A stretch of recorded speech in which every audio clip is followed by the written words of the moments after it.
ನೋಡೋಣ. ಬಿಕೆ ಹರಿಪ್ರಸಾದ್ಗೆ ಕೆಪಿಸಿಸಿ ಸಾರಥ್ಯ. ಇವತ್ತು ನೂತನ ಅಧ್ಯಕ್ಷರ ಪದಗ್ರಹಣ. ಹೇಗಿದೆ ಕಾರ್ಯಕ್ರಮದ ಸಿದ್ಧತೆ? ಪದಗ್ರಹಣಕ್ಕೆ ಯಾರೆಲ್ಲ ಬರ್ತಾರೆ? ಬಿಕೆಎಚ್ ಮುಂದಿನ ಸವಾಲುಗಳೇನು? ಕಾಂಗ್ರೆಸ್ನಲ್ಲಿ ಡಿಕೆ ಬಿಕೆ ಯುಗ ಶುರು. ಅಧ್ಯಕ್ಷ ಹರಿಪ್ರಸಾದ್ ಸುದ್ದಿ.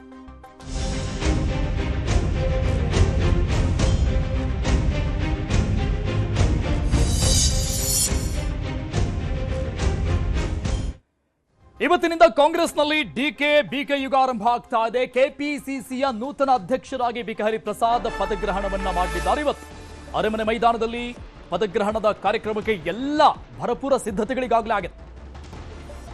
ಕೆಪಿಸಿಸಿ ಅಧ್ಯಕ್ಷರಾಗಿ ಬಿಕೆ ಹರಿಪ್ರಸಾದ್ ಪದಗ್ರಹಣವನ್ನ ಮಾಡಲಿದ್ದಾರೆ. ಅರಮನೆ ಮೈದಾನದಲ್ಲಿ ಪದಗ್ರಹಣದ ಕಾರ್ಯಕ್ರಮ ನಿಗದಿಯಾಗಿದೆ. ಎಲ್ಲ ಸಿದ್ಧತೆಗಳಾಗಿದೆ.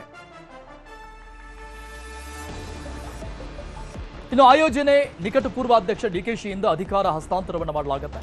ಪದಗ್ರಹಣ ಕಾರ್ಯಕ್ರಮದಲ್ಲಿ 1,00,000 ಜನ ಭಾಗಿಯಾಗುವ ಸಾಧ್ಯತೆ. ಸಂಕಲ್ಪ ಸಮಾವೇಶದಲ್ಲಿ ಸಿದ್ದರಾಮಯ್ಯಗೆ ಅಭಿನಂದನೆ ಸಲ್ಲಿಸುವುದು ಕೂಡ ಈ ಕಾರ್ಯಕ್ರಮದ ಭಾಗ ಆಗಿರೋದು. ಎಐಸಿಸಿ ಅಧ್ಯಕ್ಷ ಮಲ್ಲಿಕಾರ್ಜುನ ಖರ್ಗೆ, ಕೆಸಿ ವೇಣುಗೋಪಾಲ್, ಸುರ್ಜೇವಾಲಾ ಕೂಡ ಭಾಗಿಯಾಗ್ತಾ ಇದ್ದಾರೆ. ಕಾಂಗ್ರೆಸ್ ಕಾರ್ಯಕರ್ತರಿಗೆ ಟಿಫನ್ ಮತ್ತು ಊಟದ ವ್ಯವಸ್ಥೆಯನ್ನು ಮಾಡಲಾಗಿದೆ. ಬಹುತೇಕ 1,00,000 ಜನ ಸೇರ್ತಾರೆ ಅನ್ನುವ ನಿರೀಕ್ಷೆ ಸಾಧ್ಯತೆ ಇದೆ. 6 ವರ್ಷಗಳ ಕಾಲ ಕಾಂಗ್ರೆಸ್ ಪಕ್ಷದ ಅಧ್ಯಕ್ಷರಾಗಿದ್ದು ಡಿಕೆ ಶಿವಕುಮಾರ್ ಅವರು ಪ್ರೆಸೆಂಟ್ ಅವರೇ ಇದ್ದಾರೆ. ನಿಕಟಪೂರ್ವವಾಗಿರುವಂಥದ್ದು. ಇವತ್ತಿನ ಕಾರ್ಯಕ್ರಮದ ಮೂಲಕವಾಗಿ ವಿಪಕ್ಷಗಳ ವಿರುದ್ಧ ಮತ್ತೊಂದು ರಣಕಹಳೆ ಮೊಳಗಿಸಲಿದ್ದಾರೆ ಡಿಕೆ ಶಿವಕುಮಾರ್. ಸೊ ಆ ಮೂಲಕವಾಗಿ ಡಿಕೆ ಬಿಕೆ ಜೋಡೆತ್ತಿನ ಒಂದು ಸರ್ಕಾರ ರಾಜ್ಯದಲ್ಲಿ ಇವತ್ತಿನಿಂದ ಅಧಿಕೃತವಾಗಿ ಅಸ್ತಿತ್ವಕ್ಕೆ ಬರ್ತಾ ಇದೆ. 1970ರಲ್ಲಿ ವಿದ್ಯಾರ್ಥಿ ನಾಯಕರಾಗಿ ರಾಜಕೀಯ ಪ್ರವೇಶ ಮಾಡಿದ್ರು ಬಿಕೆ ಹರಿಪ್ರಸಾದ್. ಎನ್ಎಸ್ಯುಐ ಮತ್ತು ಯೂತ್ ಕಾಂಗ್ರೆಸ್ನಲ್ಲಿ ಸಕ್ರಿಯ ಕೆಲಸವನ್ನ ಮಾಡಿದ್ದಾರೆ. ನಿರಂತರವಾಗಿ ತಮ್ಮನ್ನ ತೊಡಗಿಸಿಕೊಂಡಿದ್ರು. ಎನ್ಎಸ್ಯುಐನಲ್ಲಿ ಸಂಘಟನಾ ನಾಯಕನಾಗಿ ವಿವಿಧ ರಾಜ್ಯಗಳಲ್ಲಿ ಉಸ್ತುವಾರಿಯನ್ನ ವಹಿಸಿಕೊಂಡಿದ್ರು ಬಿಕೆ ಹರಿಪ್ರಸಾದ್ ಅವರು.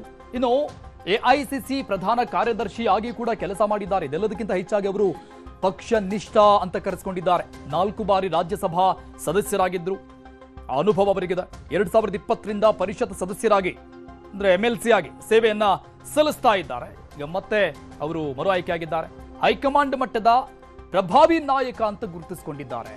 ಈಡಿಗ ಸಮುದಾಯದ ಪ್ರಭಾವಿ ನಾಯಕ, OBCಯಲ್ಲಿ ಪ್ರಬಲ ನಾಯಕ. ರಾಜ್ಯದಲ್ಲಿ ಅಹಿಂದ ಮತ ಬ್ಯಾಂಕ್ ಗಟ್ಟಿಗೊಳಿಸಬೇಕು. ಇದು ಅವರು ಮುಂದಿರುವಂತಹ ಸವಾಲ್. ಅಧ್ಯಕ್ಷ ಆದ್ಮೇಲೆ ಸರ್ಕಾರ ಮತ್ತು ಸಂಘಟನೆ ನಡುವೆ ಸಮನ್ವಯತೆಯನ್ನ ಇಟ್ಕೊಳ್ಳೋದು, ಅದನ್ನ ಸಾಧಿಸೋದು ಕೂಡ ಅವರಿಗೆ ಇರುವಂತಹ ಸವಾಲಾಗಿದೆ. ಅತೃಪ್ತ ನಾಯಕರನ್ನ ಸಮಾಧಾನ ಪಡಿಸುವಂತದ್ದು, ಸಂಘಟನಾ ಚಾತುರ್ಯತೆಯನ್ನು ಮೆರೆಯೋದು, ಸಿದ್ದರಾಮಯ್ಯ ಡಿಕೆಶಿ ಬಣಗಳ ಸಮನ್ವಯತೆ ಕೂಡ ಅವರಿಗೆ ಚಾಲೆಂಜ್ ಆಗಿದೆ.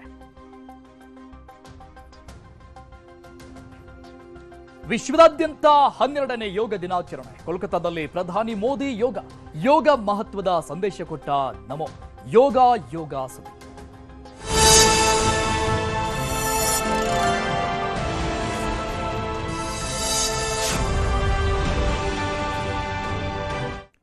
ಇವತ್ತು ವಿಶ್ವದಾದ್ಯಂತ 12ನೇ ಅಂತಾರಾಷ್ಟ್ರೀಯ ಯೋಗ ದಿನಾಚರಣೆಯನ್ನ ಅರ್ಥಪೂರ್ಣವಾಗಿ ಹಾಗೂ ಸಂಭ್ರಮದಿಂದ ಆಚರಿಸಲಾಗ್ತಾ ಇದೆ. ಈ ಬಾರಿ ಆರೋಗ್ಯಕರ ವೃದ್ಧಾಪ್ಯಕ್ಕಾಗಿ ಯೋಗ ಅನ್ನುವ ಧ್ಯೇಯ ವಾಕ್ಯದಡಿ ವಿಶ್ವದೆಲ್ಲೆಡೆ ಯೋಗ ಪ್ರದರ್ಶನ ನಡೀತಾ ಇದೆ. ಕೋಲ್ಕತ್ತಾದ ರೆಡ್ ರೋಡ್ನಲ್ಲಿ ಪ್ರಧಾನಿ ಮೋದಿ ಯೋಗ ಮಾಡಿದ್ದಾರೆ. ಈ ವೇಳೆ ಎಲ್ಲರಿಗೂ ವಿಶ್ವ ಯೋಗ ದಿನದ ಶುಭಾಶಯಗಳನ್ನ ತಿಳಿಸಿದ್ರು. ಯೋಗ ಎಲ್ಲ ಮಾನವರನ್ನ ಒಗ್ಗೂಡಿಸುತ್ತೆ. ಯೋಗ ಯಾವುದೇ ಒಂದು ವರ್ಗಕ್ಕೆ ಸೀಮಿತವಾಗಿಲ್ಲ. ಇದು ಮಾನವ ಜೀವನದ ಅವಿಭಾಜ್ಯ ಅಂಗ. ಇಡೀ ವಿಶ್ವವೇ ಇಂದು ಯೋಗ ಮಾಡ್ತಾ ಇದೆ. ಆಧುನಿಕ ಜೀವನ ಶೈಲಿಯಲ್ಲಿ ಯೋಗ ಮುಖ್ಯ ಅಂತ ಹೇಳಿದ್ದಾರೆ. ಇನ್ನು ದೇಶದ ನಾನಾ ಭಾಗಗಳಲ್ಲೂ ಕೂಡ ಯೋಗವನ್ನ ಆಚರಣೆ ಮಾಡಲಾಗಿದೆ. ಇವತ್ತು ಕೇಂದ್ರ ಸಚಿವ ಅಮಿತ್ ಶಾ ಗುಜರಾತ್ನ ಅಹಮದಾಬಾದ್ನಲ್ಲಿ ಯೋಗ ಮಾಡಿದ್ರು. ರಕ್ಷಣಾ ಸಚಿವ ರಾಜನಾಥ್ ಸಿಂಗ್ ಮೇಘಾಲಯದ ಶಿಲಾಂಗ್ನಲ್ಲಿ ಯೋಗ ಮಾಡಿದ್ರು. ಇನ್ನು ಗುವಾಹಟಿಯಲ್ಲಿ ಹಣಕಾಸು ಸಚಿವೆ ನಿರ್ಮಲಾ ಸೀತಾರಾಮನ್ ಯೋಗ ಮಾಡಿದ್ದಾರೆ. ಇನ್ನು ಉತ್ತರ ಪ್ರದೇಶದ ಝಾನ್ಸಿಯಲ್ಲಿ ಸಿಎಂ ಯೋಗಿ ಆದಿತ್ಯನಾಥ್ ಯೋಗವನ್ನ ಮಾಡಿದ್ರು. ದೆಹಲಿಯಲ್ಲಿ ಕೇಂದ್ರ ವಿದೇಶಾಂಗ ಸಚಿವ ಯೋಗ ಮಾಡಿದ್ದಾರೆ. ಇನ್ನು ಆಂಧ್ರ ಪ್ರದೇಶದ ವಿಜಯವಾಡದಲ್ಲಿ ಬಾಬಾ ರಾಮದೇವ್ ಯೋಗವನ್ನ ಮಾಡಿದ್ದಾರೆ.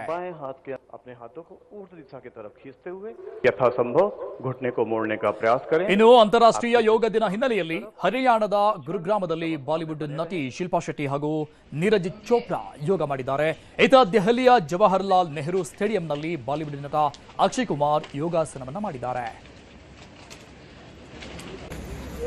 ಬೆಂಗಳೂರಿನ ವಿಧಾನಸೌಧದಲ್ಲೂ ಕೂಡ ಯೋಗ ದಿನಾಚರಣೆಯನ್ನ ಆಚರಣೆ ಮಾಡಲಾಯಿತು.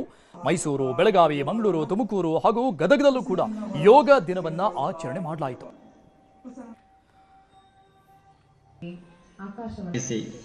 ರಾಜ್ಯದ ನಾನಾ ಜಿಲ್ಲೆಗಳಲ್ಲೂ ಕೂಡ ಜಿಲ್ಲಾ ಸೆಂಟರ್ಗಳಲ್ಲಿ ಎಸ್ಪೆಷಲಿ ಅಲ್ಲೆಲ್ಲ ಯೋಗ ದಿನಾಚರಣೆಯನ್ನು ಇವತ್ತು ಅರ್ಥಪೂರ್ಣವಾಗಿ ಆಚರಣೆ ಮಾಡಲಾಗಿದೆ. ತುಮಕೂರು ಮತ್ತು ಗದಗದ ದೃಶ್ಯವನ್ನ ನೋಡ್ತಾ ಇದ್ದೀವಿ. ಸಾವಿರಾರು ಸಂಖ್ಯೆಯಲ್ಲಿ ಪಾಲ್ಗೊಂಡು ಈ ಯೋಗ ದಿನಾಚರಣೆಯಲ್ಲಿ ಜನ ಭಾಗಿಯಾಗಿದ್ರು. ಕೇಂದ್ರ ಸಚಿವ ಪ್ರಹ್ಲಾದ್ ಜೋಶಿ ಸೇರಿದಂಗೆ ಪ್ರಮುಖ ನಾಯಕರುಗಳೆಲ್ಲರೂ ಕೂಡ ಈ ಯೋಗ ದಿನಾಚರಣೆಯಲ್ಲಿ ಭಾಗಿಯಾಗಿ ಅರ್ಥಪೂರ್ಣವಾಗಿ ಸಂಭ್ರಮದಿಂದ ಯೋಗ ದಿನಾಚರಣೆಯನ್ನ 12ನೇ ಅಂತಾರಾಷ್ಟ್ರೀಯ ಯೋಗ ದಿನಾಚರಣೆಯಲ್ಲಿ ಪಾಲ್ಗೊಂಡು ಸಂಭ್ರಮಿಸಿದ್ದಾರೆ. ಯೋಗ ಜೀವನಕ್ಕೆ ಎಷ್ಟು ಮುಖ್ಯ ಅನ್ನೋದನ್ನು ತಿಳಿಸಿದ್ದಾರೆ. ಇನ್ನು ಬೆಂಗಳೂರು, ಮೈಸೂರು, ಬೆಳಗಾವಿ ಈ ದೃಶ್ಯವನ್ನ ನೋಡ್ತಾ ಇದ್ದೀವಿ. ಮೈಸೂರು ಸಂಸದ ಯದುವೀರ್ ಒಡೆಯರ್ ಕೂಡ ಯೋಗ ದಿನಾಚರಣೆಯಲ್ಲಿ ಭಾಗಿಯಾಗಿರುವಂತಹದ ಆ ದೃಶ್ಯವನ್ನ ನೋಡ್ತಾ ಇದ್ದೀವಿ. ಬೆಳಗಾವಿಯಲ್ಲೂ ಕೂಡ ಡಿಸಿ ಮೊಹಮ್ಮದ್ ರೋಷನ್ ಅವರು ಭಾಗಿಯಾಗಿದ್ರು. ಗದಗ, ತುಮಕೂರು, ಮಂಗಳೂರು ಪ್ರತಿಯೊಂದು ಜಿಲ್ಲೆಗಳಲ್ಲೂ ಕೂಡ ಜಿಲ್ಲಾ ಕೇಂದ್ರಗಳಲ್ಲಿ, ತಾಲೂಕು ಕೇಂದ್ರಗಳಲ್ಲಿ ಈ ರೀತಿಯಾಗಿ ಯೋಗ ದಿನಾಚರಣೆಯನ್ನ ಅರ್ಥಪೂರ್ಣವಾಗಿ ಆಚರಣೆ ಮಾಡಲಾಗಿದೆ. ಸರ್ಕಾರವೂ ಕೂಡ ಇದನ್ನ ಆಯೋಜನೆ ಮಾಡಿದ್ದಿವತ್ತು. ವಿಧಾನಸೌಧದ ಗ್ರ್ಯಾಂಡ್ ಸ್ಟೆಪ್ಸ್ಗಳ ಮೂಲಕ ಕೂಡ ಯೋಗ ದಿನಾಚರಣೆಯನ್ನ ಆಚರಣೆ ಮಾಡಲಾಗಿದೆ.